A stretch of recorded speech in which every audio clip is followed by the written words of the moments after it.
असंग्रहित रहता है, मतलब उसको हम अनस्टोर करते हैं। तो जो ये अनस्टोर रहता है 30% कचरा, तो इस तरह का कचरा वर्तमान रूप में, वर्तमान समय में क्या कहते हैं, ये व्यर्थ पदार्थ है, वेस्ट मटेरियल है। मनुष्यों में, जानवरों के क्रियाकलापों से उत्पन्न जो व्यर्थ अनावश्यक पदार्थ है, कूड़ा करकट है, इन्हें इकट्ठा करके कूड़ा पात्रों में क्या किया जाता है, फेंक दिया जाता है। गलियों में झाड़ू लगाने से काफी अपशिष्ट पदार्थ निकलता है।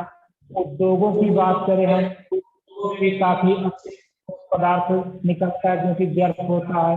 इन्हें क्या करना चाहिए, तापमान ना पा करके ये वातावरण को क्या करते हैं, दूषित कर देते हैं।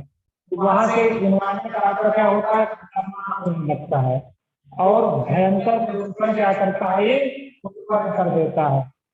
तो जो ठोस अपशिष्ट पदार्थ है, अगर उसको हम समझें कि कौन कौन से हो सकते हैं, तो देखिए अपशिष्ट पदार्थ को कुछ कैटेगराइज कर दिया जाए, नगर पालिका का पदार्थ हो गया, औद्योगिक का अपशिष्ट पदार्थ हो गया, हयावत का अपशिष्ट पदार्थ हो गया, या हैजार्ड जिसको बोलते हैं, जैव अपशिष्ट पदार्थ हो गया। अब इन अपशिष्ट पदार्थों को हम किस प्रकार से उपयोग करें, हमें क्या करना चाहिए, क्या नहीं करना चाहिए, तो उसके लिए जैसे बायोमेडिकल का कचरा है, तो उसे हम एक अच्छे से बंद साधन से ऐसे स्थान पर डंप करके, गड्ढा खोद करके कि वह जो है वातावरण को प्रदूषित करे। अगर कचरा है, उस कचरे को हम क्या करें, जलाकर ना नष्ट करें, और उसके बजाय हम क्या करें, अगर रिसाइकलिंग हो सकता है तो रिसाइकलिंग करने का प्रयास करें। जगह जगह पर कचरा मार्ग बना दें और उसको लोगों को एक जागरूकता का कार्यक्रम चलाएं, जागरूक करें कि आप कचरे को नीला डब्बा, हरा डब्बा जो रखना होता है नगर निगम का, उसी में ही डालें, जहाँ उसके लिए पर्टिकुलर स्थान निर्धारित कर दिया गया। ये नहीं जहाँ रोड रास्ते में जा रहे हैं आप वहीं थूक रहे, कचरा कर रहे हैं। फिर इसके बाद जो है व्यक्तियों के द्वारा कचरा अगर ज्यादा फैलाने से हमें क्या करना चाहिए, बिना शर्म के उसको उठा करके उसमें रख देना चाहिए। हमें क्या करना चाहिए, तरीके से क्या करें, हम लोगों को जागरूक करते हुए इसके बारे में पूरा जानकारी। बस आज के लिए इतना ही। Thank you Maniya sir.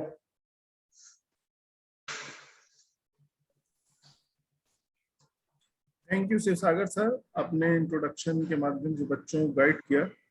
अब इस कार्यक्रम को आगे बढ़ाना करूंगा कुंदन कुमार कुशवाहा, प्लीज। कुंदन कुमार कुशवाहा, समय इन्हें अनम्यूट कर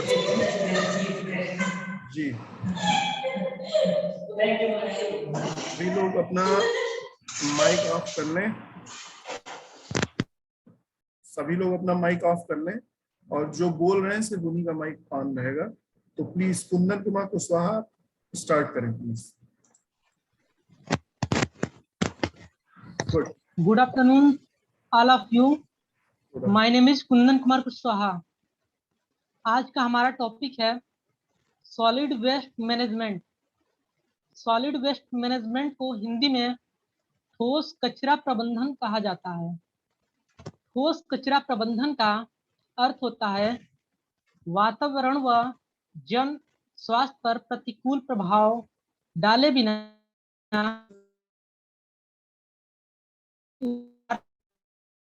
पुनः उपयोग, पुनः चक्रण तथा ऊर्जा में परिवर्तन करने की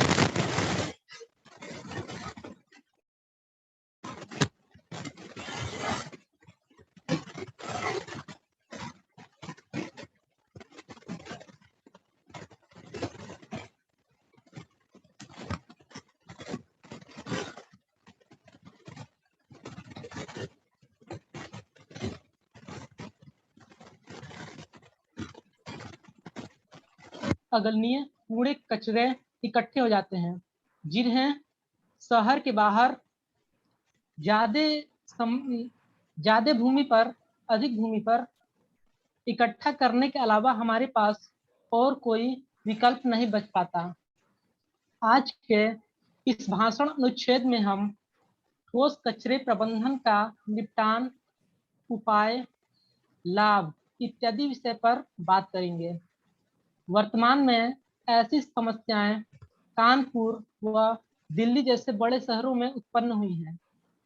सरल भाषा में कहे तो हमारे घरों, उद्योगों, कार्यालयों, स्कूलों इत्यादि में काम में लाई जाने वाली वस्तुओं को हम एक बार प्रयोग करने के बाद यूं ही फेंक देते हैं, जो समय के साथ न तो गलती हैं और न ही उनका भर्जन हो पाता है।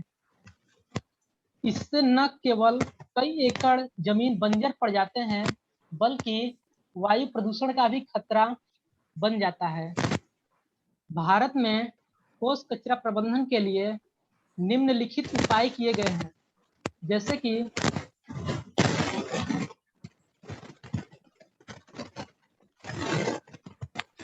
कचरा संग्रहण एवं निस्तारण, भाष्मीकरण, गैसीकरण व पायरोलिसिस सुविधाएं उपलब्ध कराया गया है। इन सभी माध्यम से हम ठोस कचरा प्रबंधन जैसी समस्या से छुटकारा पा सकते हैं। इसके अलावा ठोस कचरा प्रबंधन के कुछ लाभ भी होते हैं, जैसे कि ठोस कचरा प्रबंधन से रोग नियंत्रित हो सकते हैं, श्रम क्षमता बढ़ सकती है, जहरीले पदार्थों की निकासी कम होने से जल प्रदूषण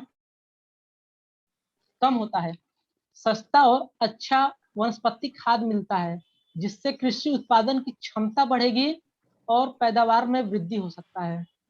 बिजली उत्पादन के लिए सस्ती ऊर्जा भी प्राप्त हो सकती है। कचरा निस्तारण कार्यों में वृद्धि होने से रोजगार का अवसर बढ़ेगा। ऐसे कई बेनिफिट्स हैं जो सॉलिड वेस्ट मैनेजमेंट के हैं। थैंक यू सर, जो आपने हमें बोलने का मौका दिया। ओके, आप सभी लोग इसी तरह से ज्यादा से ज्यादा पार्टिसिपेट करें और सीखें चीजों को। संस्था का यही उद्देश्य रहता है कि आप लोगों को अलग अलग तरीके से प्लेटफॉर्म दिए जाएं, जहां पे आप लोग अपनी कम्युनिकेशन स्किल और साथ ही साथ टेक्निकल नॉलेज को अपग्रेड करते रहें। टेक्निकल आपकी कम्युनिकेशन स्किल भी बढ़े और आपका टेक्निकल नॉलेज भी अपग्रेड होता रहे, इसीलिए इस तरह के टॉपिक्स और इस तरह के आयोजन किए जाते हैं। अब मैं इस कार्यक्रम के अगले प्रतिभागी के रूप में आमंत्रित करना चाहूंगा Pradeep Kumar. Pradeep Kumar, mechanical second please ji. Pradeep Kumar, unmute करें अपने आप को। प्रदीप कुमार अपने आप को, हाँ जी, स्टार्ट करें please. Good afternoon all of you. मैं Pradeep Kumar, mechanical second year से। जैसा कि आज का टॉपिक है सॉलिड वेस्ट मैनेजमेंट।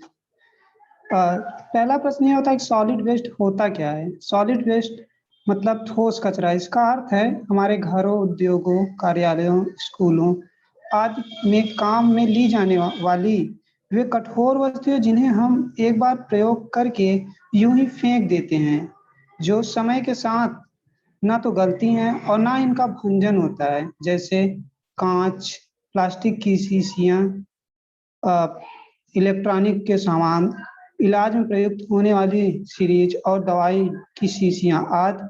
हजारों ऐसे उत्पाद हैं जो एक बार काम में लेने के बाद सालों साल तक उसी अवस्था में रहते हैं, जो हमारे वातावरण को प्रदूषित करते हैं। आज के इस टॉपिक वेस्ट सॉलिड मैनेजमेंट का उद्देश्य यही है कि वातावरण और जन स्वास्थ्य पर बिना प्रतिकूल प्रभाव डाले ठोस कचरे का उपचार, निस्तारण और पुनः उपयोग, पुनः चक्रण तथा ऊर्जा के रूप में परिवर्तित करने की प्रक्रिया के संचालन का प्रबंधन करना। भारत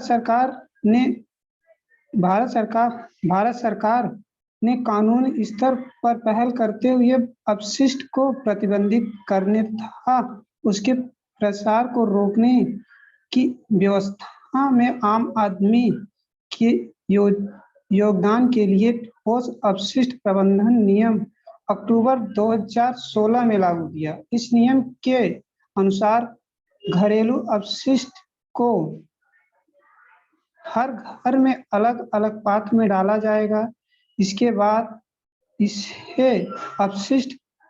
अपशिष्ट को शहरी निकाय के प्रतिनिधि को सौंप दिया जाएगा। इसके अलावा जो व्यक्ति प्रतिदिन 20 टन या महीने का 300 टन अपशिष्ट का निर्माण करता है, उसे स्थानीय निकाय की अनुमति लेनी होगी और उसे कर भी देना पड़ेगा।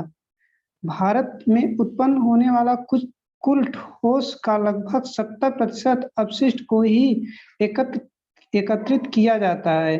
बाकी का 30% आखिर कहाँ जाता है? यह प्रश्न हमें सरकार के साथ साथ स्वयं से भी पूछना चाहिए, क्योंकि अगर ठोस अपशिष्ट का उचित प्रबंधन नहीं हुआ तो भविष्य में हमें काफी नुकसान उठाना पड़ सकता है। इसलिए आज से ही हमें अपशिष्ट का प्रबंधन करना शुरू कर देना चाहिए। Thank you.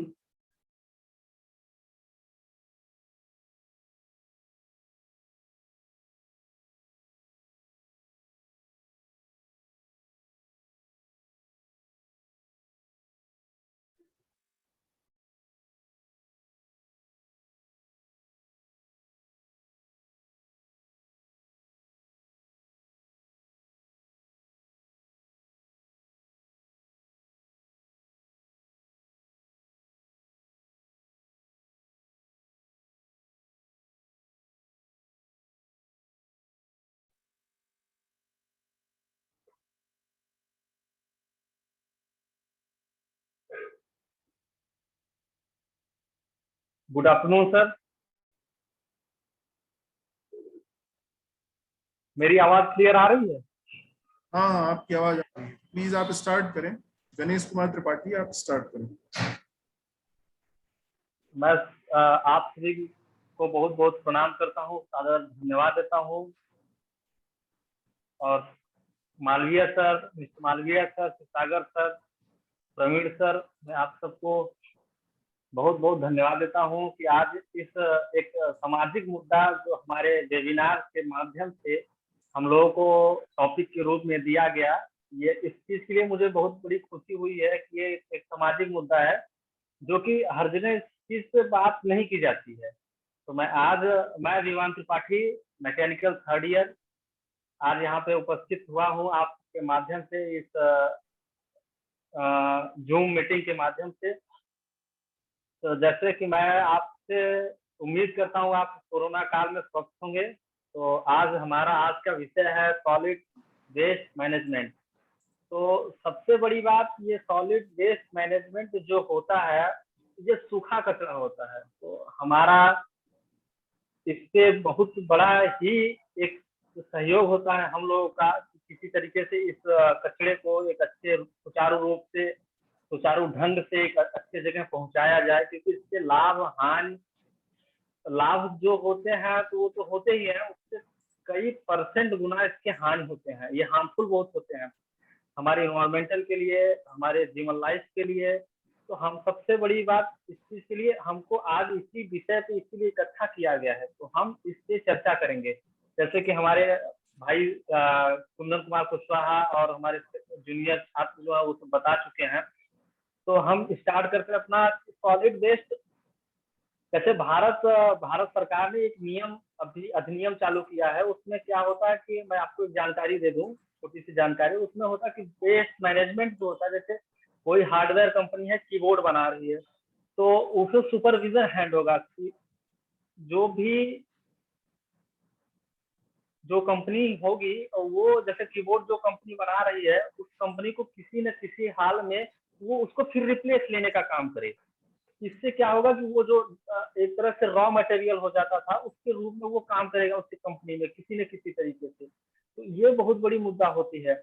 और ये सुपर वेस्ट, जो सॉलिड वेस्ट है, उसको 3 भागों में डिवाइड किया गया है। पहला होता है म्युनिसिपल, इंडस्ट्री से हजार्डियस। हम म्युनिसिपल के बारे में बात कर लेते हैं आप लोगों से। तो म्युनिसिपल में जैसे उसका होता है रेफ्यूज होता है, तो उसके अंदर आते हैं गार्बेज आते हैं, एसेस आते हैं, और एक आता है रबिश आता है। तो हम सबसे पहले गार्बेज की बात करते हैं। गार्बेज वो पदार्थ होता है जो डिकम्पोज हो जाता है। आप लोग डिकम्पोज तो जानते ही होंगे, सबसे बड़ा पदार्थ जो होता है गार्बेज डिकम्पोज हो जाता है। एसेस होता है जब किसी हम सूखे कचरे को या किसी को सॉलिड वेस्ट को हम जलाते हैं तो उससे जो राख हमको मिलती है वो सॉलिड, वो एसेस होता है। और रबिश होता है जो डिकम्पोज नहीं हो पाता। अब उसके बाद हमारा टॉपिक आता है हजार्डियस। हजार्डियस में कई होते हैं, जैसे जो रिएक्शन कर जाए, रिएक्टिव होता है। और एक होता है जो आग लगने के चांसेस उसमें जाते हैं, जैसे कई कचरे होते हैं जैसे पॉलीथीन, उसमें एचडीटी हाई डेंसिटी पॉलीथीन होता है। तो कई टाइप के 8 प्रकार के पॉलीथीन प्लास्टिक पाए जाते हैं। तो उसमें कई प्लास्टिक ऐसे होते हैं जो जलने की प्रक्रिया, जलने का गुण उनमें ज्यादा होता है। तो उसमें होता है एक टॉक्सिसिस होता है, जैसे उसको जलाने को वो जहर के रूप में इन्वायरमेंटल में होता है, वो हमारे हार्मफुल, हमारे ओजोन लेयर पे बहुत हार्मफुल होता है। तो ये एक ऐसा, जैसे इसमें ट्रांसपोर्ट होता है, प्रोसेसिंग, रिसाइकलिंग को बेस्ट काम करने का जो प्रयोग करता है उसको सॉलिड वेस्ट मैनेजमेंट कहते हैं। अब हम आपको एक आंकड़ा बता रहे हैं जिससे आपको जान के हैरानी होगी। टोटल वेस्ट जनरेटेड एनुअली होता है, जो साल भर में हम लोग वेस्ट जो निकालते हैं कूड़ा कचरा, उसकी 62 मिलियन टन होता है। ये एक बहुत बड़ा विषय है, चर्चा का विषय है गवर्नमेंट का, जिसको कि किसी न किसी तरीके से कंट्रोल करना चाहिए। और जिसमें 62 मिलियन में होते हैं, बायोकेमिकल जो होता है वो 0.17 मिलियन टन होता है।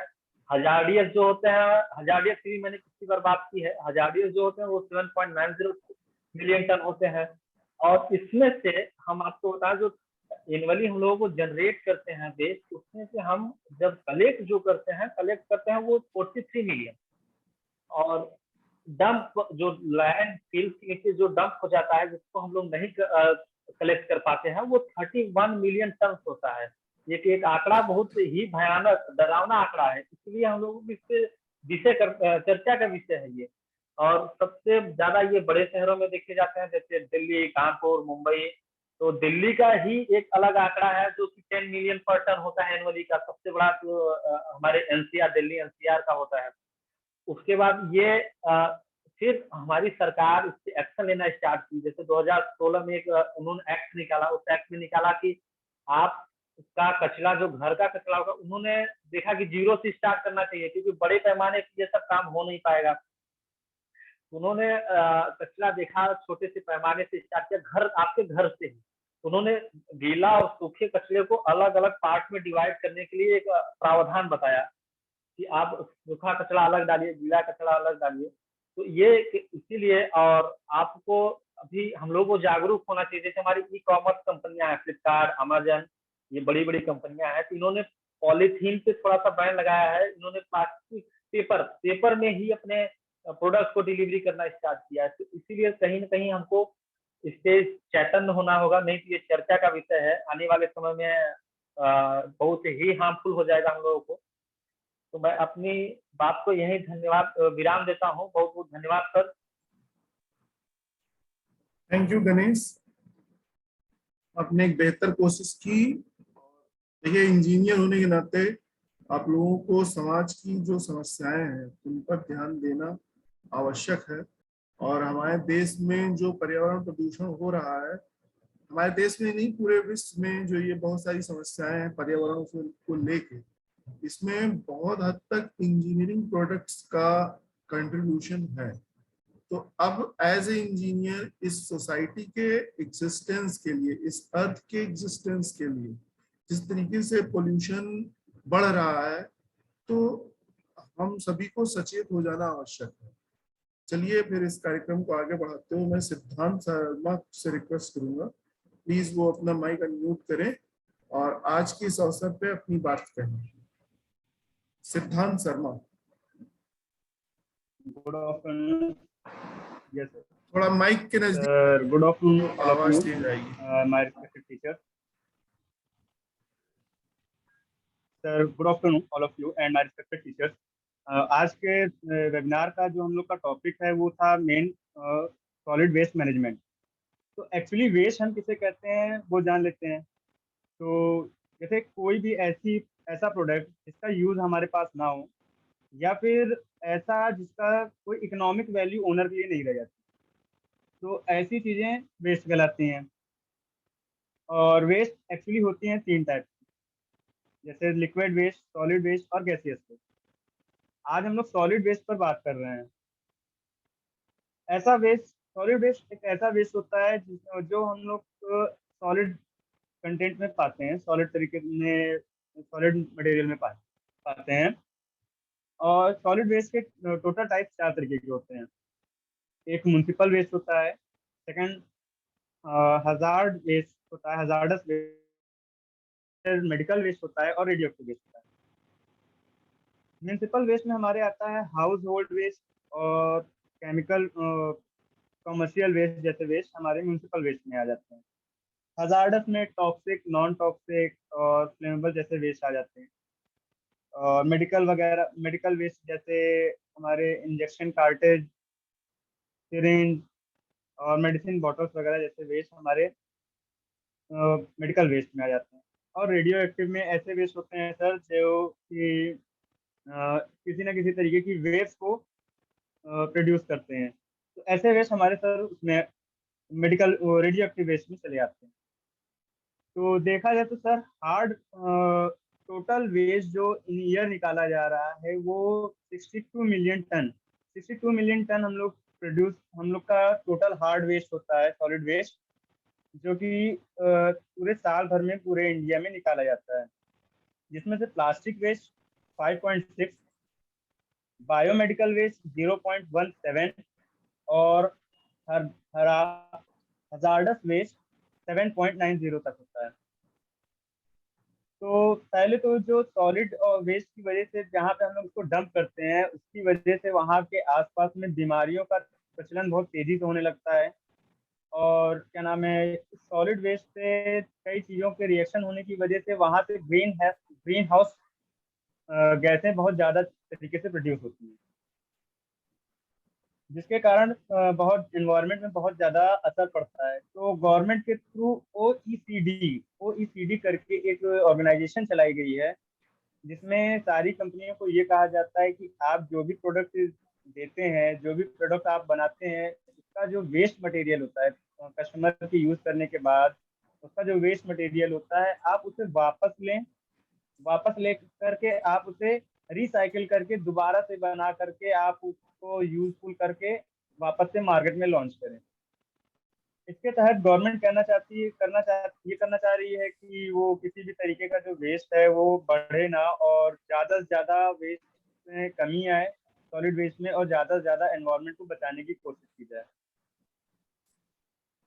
तो इस तरीके से सॉलिड वेस्ट को हम लोग कम करने की कोशिश कर रहे हैं, और इसकी वजह से कई हानियां भी हैं, जैसे कि जब बारिश होती है तो उसमें अलग रिएक्शन हो जाते हैं इसमें, जिसकी वजह से क्या नाम आसपास में काफी ज्यादा प्रॉब्लम हो जाती है जहाँ पे डंप किया जाता है ग्रीन हाउस। और उसके बाद कभी कदार तो उसमें आग लग जाती है जिसमें फ्लेमेबल ग्रीन कलर जैसे और काफी फ्लेमेबल वो हानिकारक गैसेज से प्रोड्यूस होती हैं। तो थैंक यू सर आपको कि आपने हमें इस टॉपिक पे बोलने का मौका दिया, और हमें आपने बोला था तो सर हम थोड़ा सा ट्राई किए इस चीज के लिए।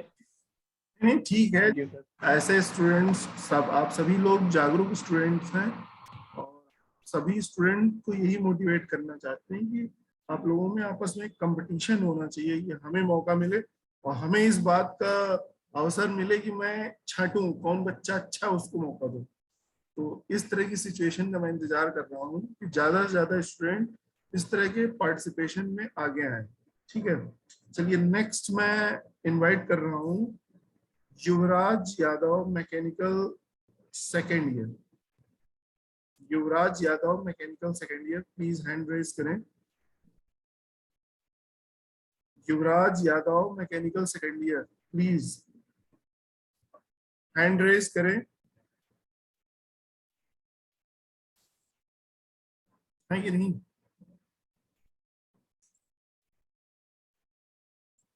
युवराज Yadav, mechanical second year, good.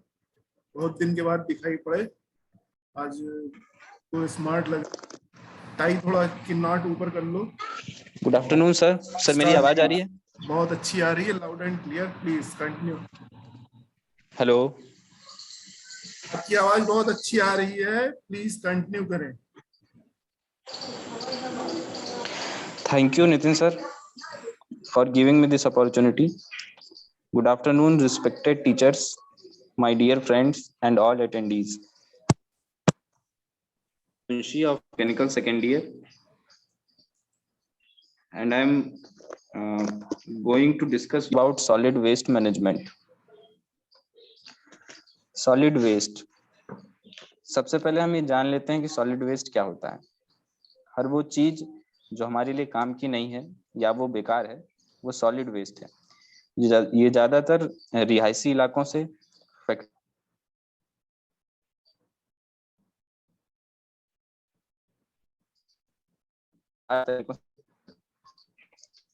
अगर ऑरिजिन के हिसाब से कैटेगराइज करें से निकलते हैं इंडस्ट्रियल वेस्ट यानी जो वेस्ट फैक्ट्रियों से निकलते हैं, कंस्ट्रक्शन यानी जो निर्माण कार्यों से निकलते हैं। अगर हम इन सॉलिड वेस्ट को उसके कंटेंट के हिसाब से क्लासिफाइड करें तो ये 4 तरह के हैं।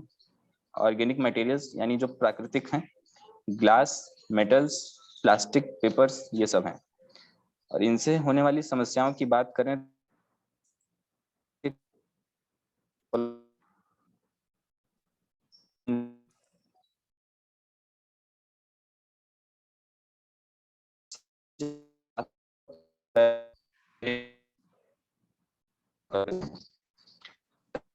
घुमंतु जानवर खाने के खा लेते हैं, जिसके कारण बीमारियां हो जाती हैं।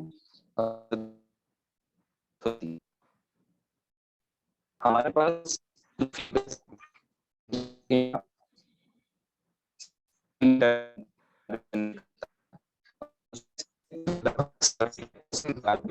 बिना ट्रीट किए ही लैंडफिल्स में डंप कर दिया जाता है। और हमने इसे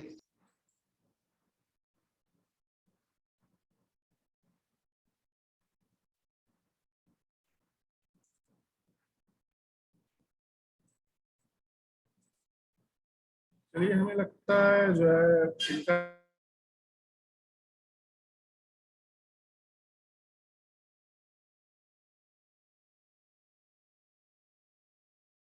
हेलो, आवाज आ रही सभी को मेरी?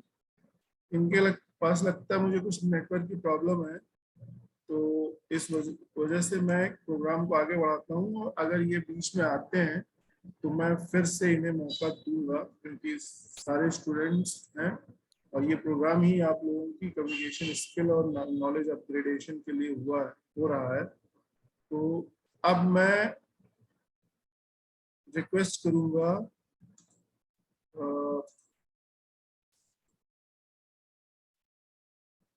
क्या नाम है नेक्स्ट, प्रदीप कुमार नहीं है, अतुल कुमार चौबे। अब मैं रिक्वेस्ट करूंगा अतुल कुमार चौबे से कि वो प्लीज अपना माइक ऑन करें और इस कार्यक्रम को आगे बढ़ाएं। अतुल कुमार चौबे, अतुल कुमार चौबे प्लीज, आपको आवाज आ रही मेरी? Good, very good, please start. Yuvraj, भी आप अपना प्लीज ठीक कर लें। अब नेक्स्ट हाफ में ब्रेक के बाद फिर आपको मौका दिया जाएगा। आप कट गए थे, तो प्रोग्राम को आगे बढ़ाते हुए मैं अतुल कुमार चौबे को कंटिन्यू करूंगा, ठीक है? गुड आफ्टरनून सर, आवाज क्लियर आ रही है मेरी सर? जी आ रही है। आप सभी को मेरी तरफ से जय हिंद। मैं Atul Kumar Choubey, mechanical third year से। मैं आपको सॉलिड वेस्ट मैनेजमेंट के बारे में कुछ जानकारियां देना चाहता हूं। तो आपने अक्सर सुना होगा साफ सफाई रखना और कूड़ा ना फैलाना अच्छे संस्कार के लक्षण होते हैं, लेकिन क्या आपको पता है आपके घर से कैसा कूड़ा निकलता है? शायद आपको इसके बारे में पता नहीं होगा, लेकिन कूड़ा भी आपके साफ सफाई वाले संस्कार के लक्षण होते हैं। अगर आप भी अपने घर से निकले प्लास्टिक, बचे हुए भोजन, सड़े हुए फल सब्जियां और बाकी की चीजें सब एक साथ फेंक देते हैं, तो इसका मतलब ये है कि साफ सफाई को लेकर आपके संस्कार अच्छे नहीं हैं। और अगर आपके शहर में इसकी कोई मैनेजमेंट की व्यवस्था नहीं है, तो इसका मतलब ये है कि वहाँ का सिस्टम के संस्कार भी कूड़े के नीचे दब चुके हैं। भारत में वायु प्रदूषण, जल प्रदूषण और ध्वनि प्रदूषण पर तो बातें होती रहती हैं, लेकिन कोई भी सॉलिड वेस्ट पॉल्यूशन यानी कूड़े के कचरे से होने वाले पॉल्यूशन के बारे में बात नहीं करता। जब यही कूड़ा न सिर्फ हमारे वातावरण में जहर घोलती है, बल्कि नदियों को भी प्रदूषित करता है। इस कचरे की वजह से कई तरह की बीमारियां फैलती हैं, लेकिन इसकी तरफ कोई ध्यान नहीं देता। मीडिया में भी इस पर अक्सर चर्चा नहीं होता। पर्यावरण मंत्रालय के मुताबिक भारत में हर साल 620 लाख टन कूड़ा जमा होता है। इसमें ई वेस्ट और हजार्ड वेस्ट अभी शामिल नहीं है। ई वेस्ट वो होता है जो इलेक्ट्रॉनिक की वेस्ट मटेरियल, कंप्यूटर, ईयरफोन से जो खराब हो जाती है वे। हजार्ड वेस्ट में वो होते हैं जो ज्वलनशील और केमिकल टाइप्स की जो होती है वो हजार्ड वेस्ट में आती है। अभी ई वेस्ट और हजार्ड वेस्ट अभी ये इसमें शामिल नहीं है। 620 लाख टन कचरे में से 56 लाख टन प्लास्टिक से पैदा होने वाले कचरा हो और 2 लाख टन बायोमेडिकल कचरा होता है। भारत में हर घर से लगभग 400 ग्राम कचरा पैदा होता है। आपको यह जानकर बहुत हैरानी होगी कि 620 लाख टन कचरे में से सिर्फ 70% कूड़ा ही इकट्ठा किया जाता है, यानी करीब 190 लाख टन कचरा अलग अलग जगहों पर बिखरा होता है और प्रदूषण फैलाता रहता है। और 620 लाख टन कचरे में से केवल 430 लाख टन कचरा ही इकट्ठा होता है, और इसमें से भी 30% यानी 129 लाख टन कचरे से ही खाद बनाई जाती है, रिसाइकिल किया जाता है, या फिर इनसे ऊर्जा बनाई जाती है। बाकी का कचरा डंपिंग ग्राउंड में भेज दिया जाता है। डंपिंग ग्राउंड वो होता है जहाँ पर हम लोग जमीन खोद कर कचरे को रखते हैं। डंपिंग ग्राउंड उसे कहते हैं। डंपिंग ग्राउंड में भेज देते हैं, जहां पर ये कचरा धीरे धीरे एक बड़े पहाड़ का शक्ल ले लेता है। आपने अपने शहरों में ये कूड़ों के बड़े बड़े पहाड़ों को जरूर देखा होगा। जब आप इन डंपिंग ग्राउंड के आसपास से गुजरते हैं तो वहां आपको असहनीय दुर्गंध झेलनी पड़ती है। छोटे शहरों को तो छोड़ ही दीजिए, देश की राजधानी दिल्ली की भी इस बीमारी से परेशान परेशान है। कूड़े के पहाड़ों की तस्वीरें दिल्ली की पहचान बन गई है। क्या आप कभी सोचा है कि ये जो कूड़ा आपके शहर में जमा हुआ है वो जाएगा कहाँ?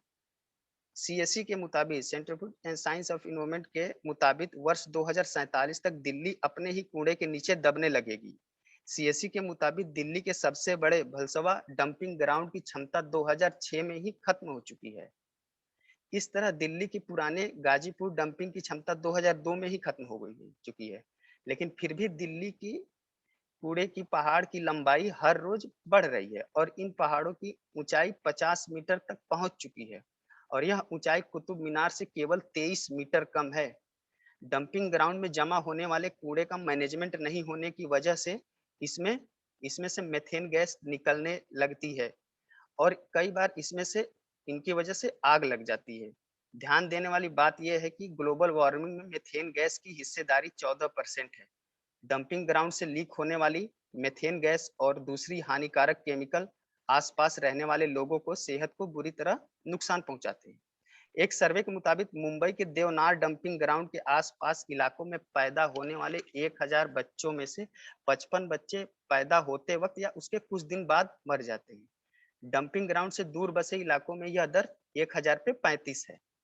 और मानसून के दौरान 10,40,000 मिलियन लीटर जहरीले पदार्थ बह जाते हैं, और यह पदार्थ ग्राउंड वाटर को विषैला बनाता है।